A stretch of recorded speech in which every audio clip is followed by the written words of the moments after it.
නිදහස් පක්ෂ මූලස්ථාන ගොඩනැගිල්ලට අවුරුදු 5කට පස්සේ තමයි ආවේ.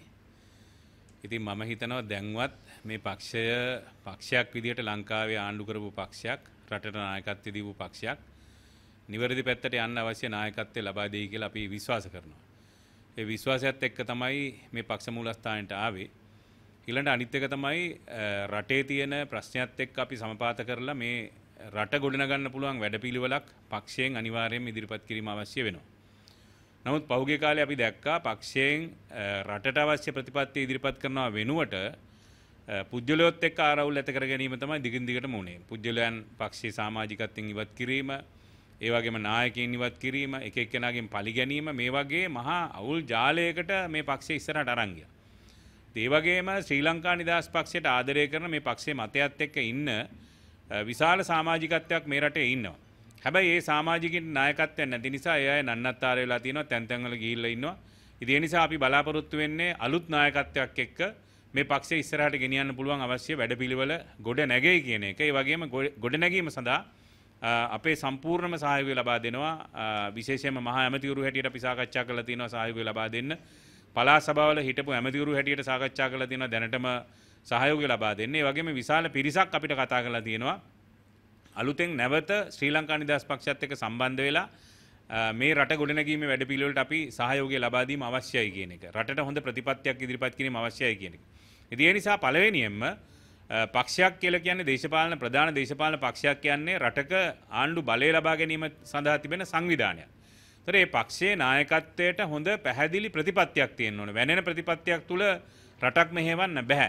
ඉතින් ඒ නිසා මම විශේෂයෙන්ම ගත්තාම උතුරුමැද පළාතේ මමත් දුමින්ද දිසානායක මැතිතුමත් 2014 නොවැම්බර් මාසේ 21 එළියට ආපු අය මෛත්‍රීපාල සිරිසේන ජනාධිපතිතුමා රටේ නායකයා කරන්න. එතුමා නායකයා කරවීම සඳහා මූලික වශයෙන් වැඩ කළ කණ්ඩායමෙන් 4-5 දෙනාගෙන් කෙනෙක් තමයි මම. ඉතින් ඒ වගේම එතුමාට පක්ෂයේ නායකත්වය ලැබෙනකොටත් අපි සතුටු වුණා. මේ පක්ෂය ඉස්සරහට ගරන් ගිහිල්ලා රටට හොඳ අනාගතයක් නිර්මාණය කරන්න පුළුවන් වෙයි කියලා. නමුත් ඒක උනේ නැහැ ඇත්තටම.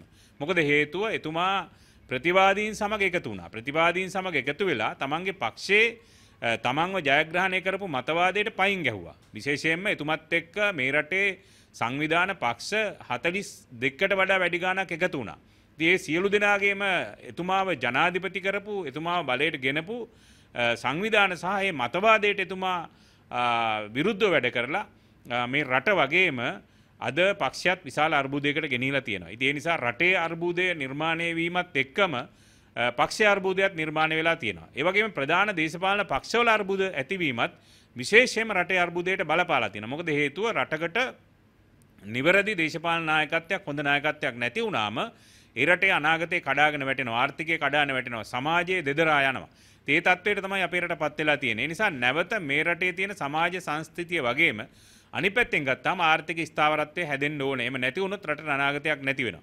ඒ නිසා අපි බලාපොරොත්තු වෙන්නේ 2030 වෙනකොට දැන් මැතිවරණ වර්ෂයක් ඉස්සරහට එනවා. ජනාධිපතිවරණ එනවා, මහා මැතිවරණ එනවා, පළාත් සභා සහ පළාත් පාලන මැතිවරණ එන්න නියමිතයි.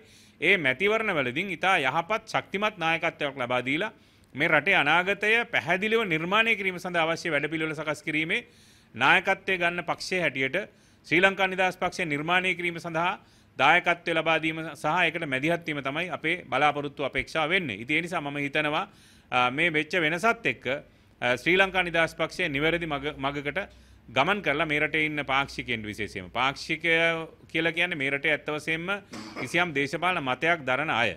මේ මතයේ දරන අයට නිවැරදි නායකත්වයක් ලබා දීම අවශ්‍ය වෙනවා. ඒක තමයි ඉතාම වැදගත් කාරණේ වෙන්නේ. වගේම මේ රට අද විශාල අර්බුදයක තියෙනවා. රටේ මිනිස්සු ජීවත් වෙන්න ඉතාම අමාරුවෙන්. ආර්ථිකය කඩන් වැටලා තියෙනවා. ව්‍යාපාර විශාල වශයෙන් සුළු හා මධ්‍ය පරිමාණ ව්‍යාපාර කඩාගෙන වැටලා තියෙනවා. ඒවා නැවත ඇති කිරීම සඳහා අවශ්‍ය වැඩපිළිවෙලක් රටේ ගොඩනැගිය යුතු වෙනවා.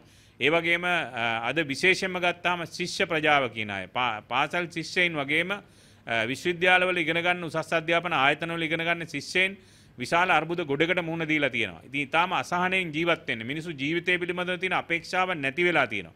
ඉතින් මෙන්න මේ තත්වයන් තුරන් කරන්න පුළුවන් යහපත් නැවත දේශපාලන සහ ආර්ථික පරිසරයක් ගොඩනගන්න පුළුවන් දේශපාලන බලවේගයක් හදන්න අවශ්‍ය නායකත්වය මේ පක්ෂය ලබා දිය යුතුයි කියලා අපි දැඩි විදිහට විශ්වාස කරනවා.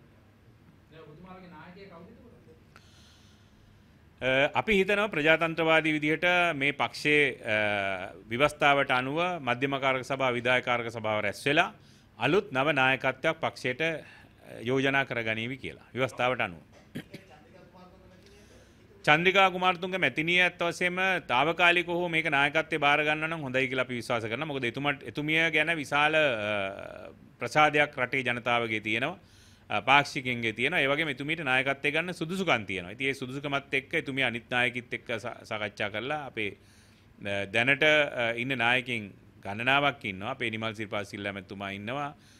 අමරවීර මැතිතුමා ඉන්නවා. දුමින්ද දිසානායක මැතිතුමා ඉන්නවා. ලසන්ත මැතිතුමා මේ වගේ නායකයින් ඉන්නවා. පාර්ලිමේන්තුවේ ඉන්න දැන් අද ඇත්තටම පාර්ලිමේන්තුවේ ශ්‍රී ලංකා නිදහස් පක්ෂයත් එක්ක ශ්‍රී ලංකා නිදහස් පක්ෂයෙන් පත් වෙච්ච අය ඉන්නේ දෙන්නයි ඉන්නේ.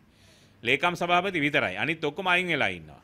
ඉතින් මේ 14 දෙනෙක් පත් වුණා. 15ක් පත් වෙන්න තිබුණා. පොළොන්නරුවෙන් දෙන්නෙක් එන්නත් තිබුණා. ඒකත් වැළැක්කුවා. ඇත්තටම පක්ෂයේ සභාපතිතුමාම තමයි පොළොන්නරුවෙන් දෙන්නෙක් ශ්‍රී ලංකා නිදහස් පක්ෂයෙන් පත් වෙන එක වැළැක්කුවේ පහුගිය මහමැතිවරණයේදී. ඒ වගේම ශ්‍රී ලංකා නිදහස් පක්ෂයේ එක ආසනයකටවත් සංවිධායකවරයෙක් හරියට නැති එකම ආසනය තමයි පොළොන්නරු ආසනය. ඒ කියන්නේ සභාපතිතුමා නියෝජනය පොළොන්නරු දිස්ත්‍රික්කයේ සභාපතිතුමා නියෝජනය කරන දිස්ත්‍රික්කයේ ආසන තුනෙන් එකකටවත් ස්ථීර සංවිධායකවරයෙක් නැහැ. මේ පක්ෂය ශ්‍රී ලංකා නිදහස් පක්ෂය.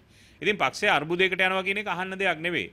ඒ නිසා පක්ෂයේ ජ්‍යෙෂ්ඨ නායකින් පරිණත නායකින් අත්දැකීම් තියන අය අවශ්‍ය වෙනවා. මොකද හේතුව අපි අලුත් අයව අත්හදාන බලන්න ගිහිල්ලා රට විනාශ වුණානේ. දැන් 2015 අපිත් උදව් කරා මෛත්‍රීපාල ජනාධිපතිතුමා පත් වෙන්න. හැබැයි එතුමට අගමැතිකමේවත් ඒ වගේම විපක්ෂ නායකකමේවත් අත්දැකීම් තිබුණේ නැහැ. ඒ වගේම ගෝඨාභය රාජපක්ෂ ජනාධිපතිවරයා 2020 පත් කරගත්තා. එතුමටත් රාජ්‍ය පාලනයේ නායකයෙක් හැටියට අත්දැකීම් තිබුණේ නැහැ. ඉතින් ඒ අත්දැකීම් කියන ඒවා දේශපාලනය තුළ ඉතාම අවශ්‍ය වෙනවා. අත්හදා බැලීම් කරන්න ගිහිල්ලා අමාරු වෙටනවා. ඉතින් ඒ නිසා අපි කියන්නේ අනාගතයේත් අත්හදා බැලීම් කරන්න ගිහිල්ලා අලුත් අත්හදා බැලීම් රට විනාශ වෙන්න පුළුවන්කම තිබෙනවා. ඒ தත්ත්වයට යන එක හරි භයානකයි. භයානකයි කියන්නේ අපිට කඩා වැටිච්ච රටවල් වල නාමාවලියට ලංකාව ඇතුල් වෙන්න පුළුවන්. ලංකාවට නැවත ගොඩ එන්න බැරි වෙන්න. ඉතින් ඒ නිසා අපි කල්පනාකාරී වෙන්න අවශ්‍යයි. අධ්‍යක්ීම් තියෙන ශක්තිමත් නායකයෙක් මේ පක්ෂයේ නායකයා හැටියට පත් කරගන්න. asianmirror.lk